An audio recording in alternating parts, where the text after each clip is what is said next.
Hello everybody, welcome back to a brand new episode of F122 Driver Career Mode here on the channel. I hope you're all having a great day, fresh off of the Singapore Grand Prix, and now we're headed into the Japanese Grand Prix. Hopefully a very solid day on the way for us here now, as we are third in that Constructors battle right now with Mercedes, the main team that we're focusing on. But we have big news coming into this weekend here. Alfa Romeo has announced, unfortunately, or maybe fortunately, there is a takeover on the way for that team. Audi is coming into Formula One starting next season, and they will be replacing the Alfa Romeo team. I already have the mod. It will be linked down below in the description, so very excited for Audi to enter Formula One. Fresh off that news, headed into free practice one as well. A few questions to answer to the press. What are your thoughts on Audi joining the sport? I think Alfa Romeo should have focused on getting better drivers versus selling the team, to be honest. Getting straight to the point there, not holding back on that one now. It's no secret that their drivers Zhou Guanyu as well as the rookie of Robert Schwartzman have been dropping the ball significantly, and I think that's probably as well led to Alfa Romeo kind of pulling out and saying, you know what, we can go and give this to Audi, which will now be Audi Sauber going into the third, and well, that will also be the final season of our F122 career mode here. As we were underway though here in free practice one, just kind of getting some laps under our belt and seeing what we can put up here on the board. It really is, at the time of recording this, hard to believe that F122 comes out in what, a little over a month, or sorry, F123. So I'm excited though, nonetheless. Let me know down below what you're looking forward to the most here, as you can see the final order there in free practice one. But we jump through into qualifying now. We have had some struggles, quite a bit of struggles recently here in qualifying. It really hasn't gone all that great for us. That is certainly no secret, but we were hoping for the best coming here into the actual Grand Prix for Japan, and just hoping that we could make it to Q3. Really, that was kind of the hope here now. So a nice sunny afternoon going into the evening here. As you can see, my first attempt now. My first qualifying session would be the worst one. I kind of felt like I really struggled on pace. I went P4, which I was pretty happy with, but I set a lap a little bit after that. Actually did 2 laps on that set, still stayed P4, and I decided to do a 3rd lap late in the session just to play it safe because I was down to P11. We found about 3 more tenths of a second in the car and actually went P6, while my teammate of Ricardo in P2 in his final Japanese Grand Prix. The home driver, Yuki Tsunoda, dead last. Very unfortunate. And Carlos Sainz in 19th. Carlos Sainz misses Q2 after what looks to be an obvious issue, and he will be starting from the back of the grid going into the Grand Prix. So here we are in now Q2, and I basically put my back against the wall. We only had 1 set of softs that were available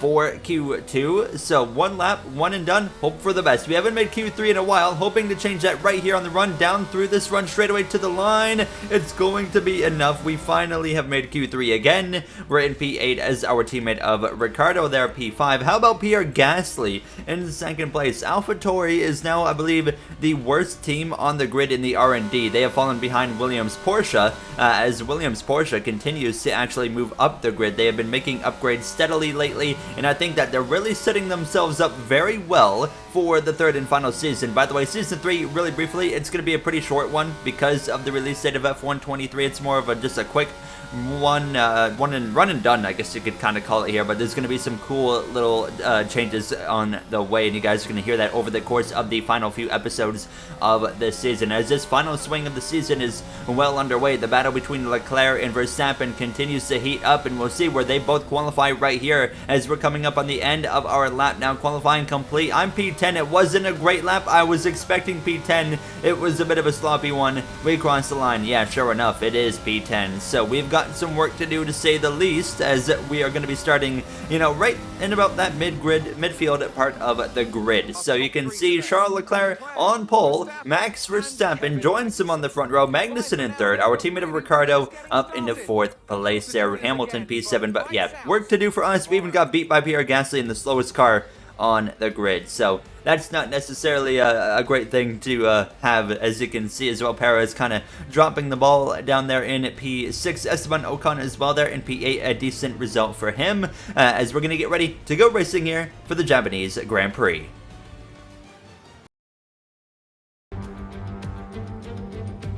We come to you live today from the Mie Prefecture in the south of Japan's Honshu Island for a race that has seen many title deciders over the years. Some simple, some controversial, but all contributing to a legacy that makes the Japanese Grand Prix an indispensable stop in any Formula One season. 18 corners make up a lap of the incredible figure-of-8 Suzuka circuit, with 10 to the right and 8 to the left, for a distance of 3.6 miles. Average lap speeds around here are fairly quick. If it stays dry, then expect somewhere in the region of 136 miles per hour. It's time to see how our drivers are stacking up after yesterday's exciting qualifying session. A fantastic effort from Charles Leclerc yesterday, and it's put him on pole, with Daniel Ricciardo slotting in alongside. Considering the rest of the grid, we have Russell, Perez, and Sir Lewis Hamilton, and Gasly, Golden Boy, Joe, Verstappen, and Fernando Alonso. Magnussen, they'll be starting further back after an earlier grid penalty. Schwartzman, Lance Stroll, and Mick Schumacher. Latifi, Ocon, they've taken a grid penalty. Carlos Sainz and Yuki Tsunoda. Norris and Alex Albon picks up the last spot on the grid. Now it's almost time for lights out, so let's go down to the track. Anthony Davidson joins me once again in the commentary box, and it's fantastic to have you with us here, but I'm curious, as a man with experience out on the track, how do you stop those pre-race nerves from becoming overwhelming when you're lining up on the grid? Well, I imagine they'll be starting to feel the adrenaline as they anticipate the run down into turn one, a bit like preparing to go into battle. The unknown situation will bring nerves, but that's a good thing. It will keep them focused on the moment and on their surroundings as we build towards the start of the Grand Prix. Ready to go then here on the grid now. As you can see, with the grid penalties, we move up to P7. So Verstappen's got some work to do now. Leclerc is in the catbird seat for this. Our teammate Ricciardo now on the front row, taking some fuel out of the car for this start here. I said we should have like 6 extra laps of fuel. I went down to 3 extra laps here now, as I also quickly go through, see what everyone's doing. All of the top 10 and then some on the mediums with some on the softs. But nonetheless, let's get ready to go racing. Here we go then, the formation lap is underway and the track temperature looks warm. That may or may not play into some of the team's hands in today's race.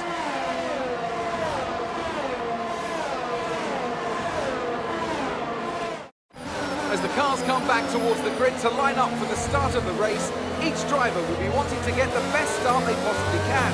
And they'll be hoping to finish today's race on the podium, failing that, within the points. I forgot what it's like to be starting this far up the grid, so hopefully we can capitalize on it. 100% mate. Keep it nice and tidy into turn one.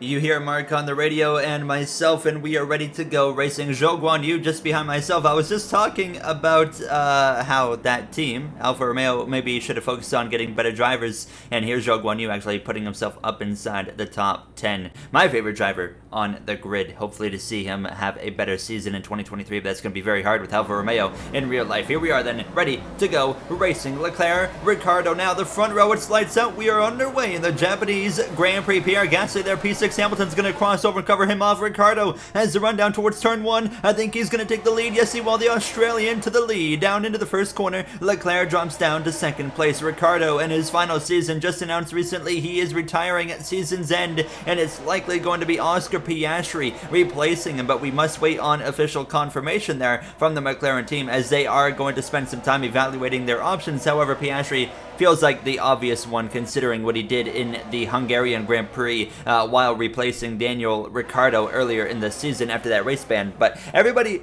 getting a pretty nice and tidy start. The only one that had a bit of a rough start was that red Ferrari right there. Carlos Sainz actually got into the back of somebody and he would have to box at the end of this first and opening lap. He is going to have some wing damage that needs to be replaced, or the front wing needs to be replaced, I should say. Here, as you can see, Ricciardo settling in though to a nice comfortable gap so far. far on these opening moments. Now, George Russell, 3rd place right now behind the Ferrari of Leclerc. And Hamilton, how about Lewis Hamilton, who's had such an awful season, currently running in P4. Can he maybe cap things off with a decent end to season number 2? I have a run on the back of Zhou Guanyu, who was actually able to get me through the S's, so we jumped down to P8, closing in on the back of him down towards 130R, and he's gonna basically stomp on the brake pedal. I have to hit the brakes to make sure I don't run into him, and now I'm gonna send one up the inside. Not quite sure what that was about, but nonetheless, we're gonna go around the outside right there and get the overtake done. So take P7, but that certainly got a little bit close and nearly turned into a bit of a disaster now, as you can see us settling into P7, trying to close in on the back now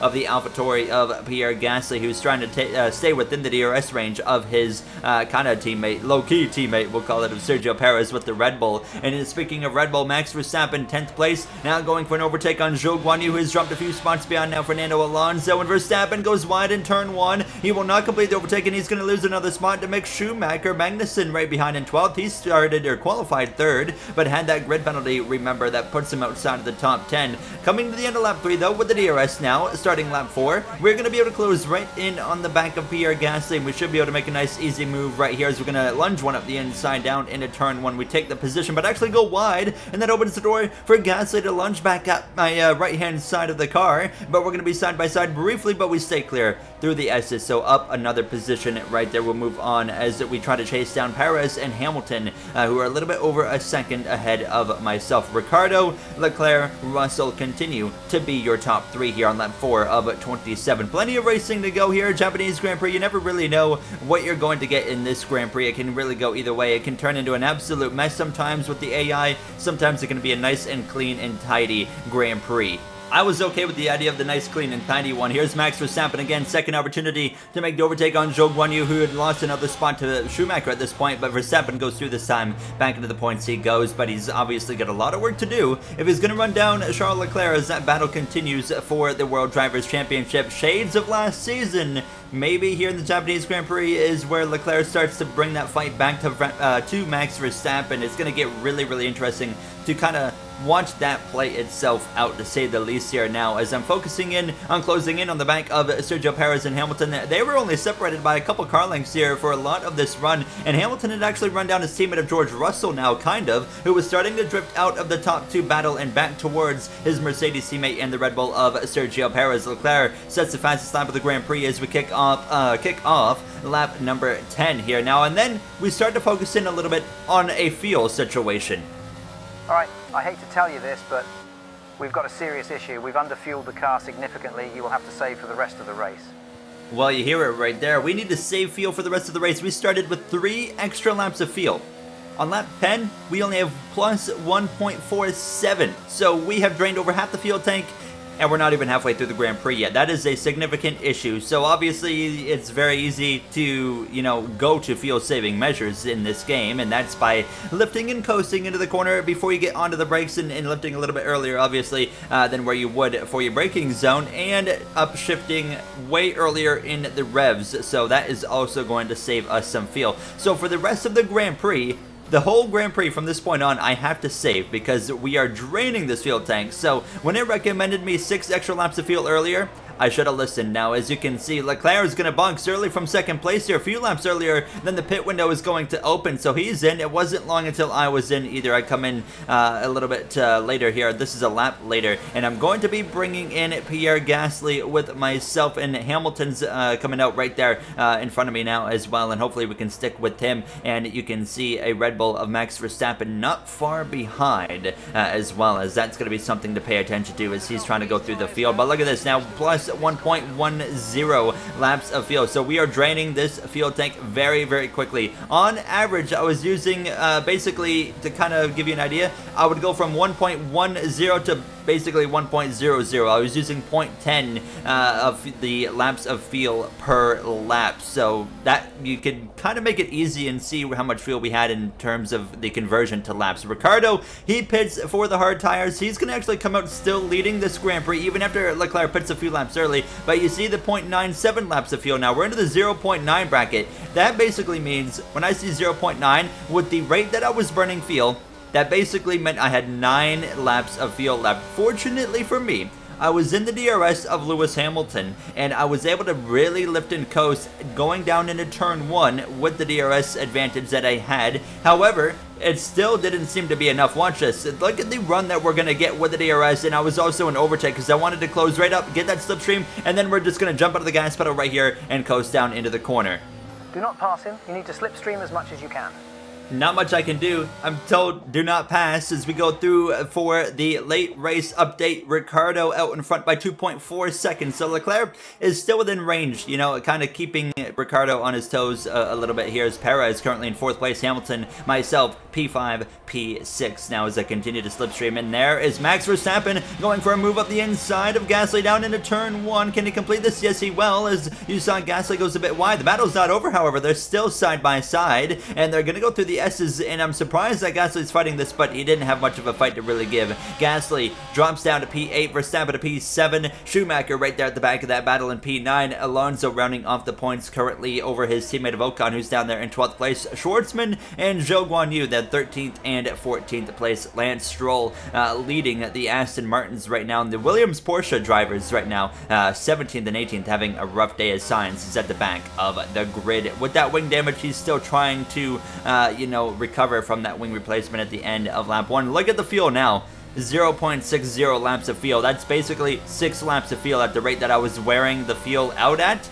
And, well, there's more than 6 laps left in this Grand Prix. Simple as that. We are in trouble. You can see, listen to how much I'm coasting down into turn 1. And it went from 0.53 to 0.59 to 0.60 just by lifting and coasting into turn 1. So you can see that you can save a lot of fuel, but I quickly realized it still wasn't going to be enough at the current rate that I was saving. So I had to go into even more drastic saving measures. I say that I'm running my fastest lap of the Grand Prix while trying to save a bunch of fuel. I'm lifting halfway down the straightaway just about at this point, just coasting down into turn 1 again, saving as much as I can, because now it says we got about 3.5 laps, I took that as, of fuel, so it's very drastic measures at this point. I went into full-blown save mode on lap 23. There's not much we can do about it. It is what it is. We underfueled the car, and we just have to try and get enough fuel for the end of this race, because we can still get a respectable points finish. Verstappen right on the back of me now. Information on Ricciardo. Ricciardo's got some kind of mechanical problem as Verstappen's going for the overtake on me. Yellow flags. It's Ricciardo with a tire failure. The puncture in the left rear. Ricciardo heartbreak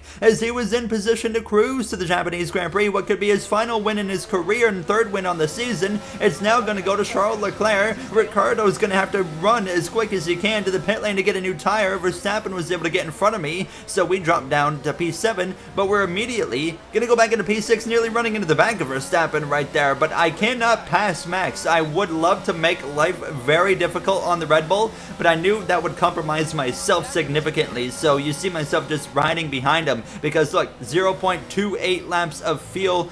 It is going to be a nail-biter. It's going to be so close, but heartbreak for McLaren as Ricciardo was looking at the victory, and unfortunately a puncture in the left rear tire ends it all in the closing moments of this race. And at the end of the day, it's not good for Verstappen either, because it gives Leclerc extra points because he's about to win the Grand Prix as we were coming through now to start the final lap here in Japan. DRS enabled, and you can see 0.098 now laps of fuel. We're going to have to very much so lift and coast and cruise down into turn 1, and that builds our fuel up a little bit, but I can't do anything. I haven't been able to go for an overtake for like 3/4 of this Grand Prix, it feels like here, because here we are down the final back straightaway, 0.02 laps. I actually lift and coast before we're even hitting 130R. I realize it's going to be very tough to make it. Leclerc sets the fastest lap and wins the Japanese Grand Prix after the heartbreak of Ricciardo. We're going to go into low fuel mode right at the end. We barely make it. Verstappen takes the fastest lap right at the end as well. Picks up a bonus point that could be crucial for that World Drivers' Championship battle between him and Charles Leclerc. We end up P6. I'm pretty happy with that considering the desperation of fuel saving measures that we had to go through. That's it then for another fantastic Grand Prix here in Japan. A brilliant victory that has thoroughly earned the applause of the sellout crowd here today. Anthony, tell me, what was it that helped them achieve this success?